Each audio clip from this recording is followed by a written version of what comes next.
Section 9 subsection 6 में धारा 9 उपधारा 6 और धारा 9 उपधारा 7 में जो यह इंगित करता है कि कोई आदमी एक ही जगह या कोई महिला एक ही जगह के वोटर हो सकते हैं, यानी कि वो अगर एक नगर पालिका के वोटर हैं तो वो नगर पालिका के ही वोटर रहेंगे और वो चुनाव लड़ने के लिए पंचायत नहीं जा सकते। तो जबकि एक्ट में स्पष्ट प्रावधान है, कहीं ना कहीं उस प्रावधान को गोलमोल करके एक क्लैरिफिकेशन राज्य निर्वाचन आयोग ने 6 जुलाई 2025 को सबको जारी कर दिया। इस क्लैरिफिकेशन को चुनौती दी गई है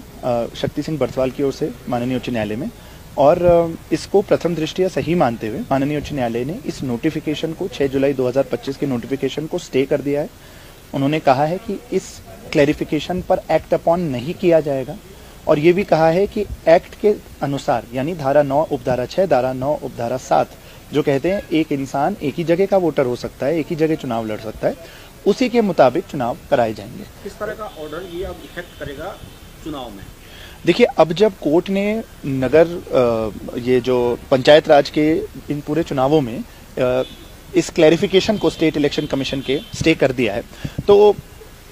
अब स्टेट इलेक्शन कमीशन को एक निर्णय लेना है कि क्या वो स्क्रूटनी दोबारा कराते हैं या एक अवमानना की स्थिति उत्पन्न हो जाती है। क्योंकि जब माननीय उच्च न्यायालय ने यह क्लियर कर दिया और उनकी स्क्रूटनी भी कल ही परसों ही खत्म हुई है, कोई ऐसा नहीं है कि ये दोबारा नहीं हो सकता,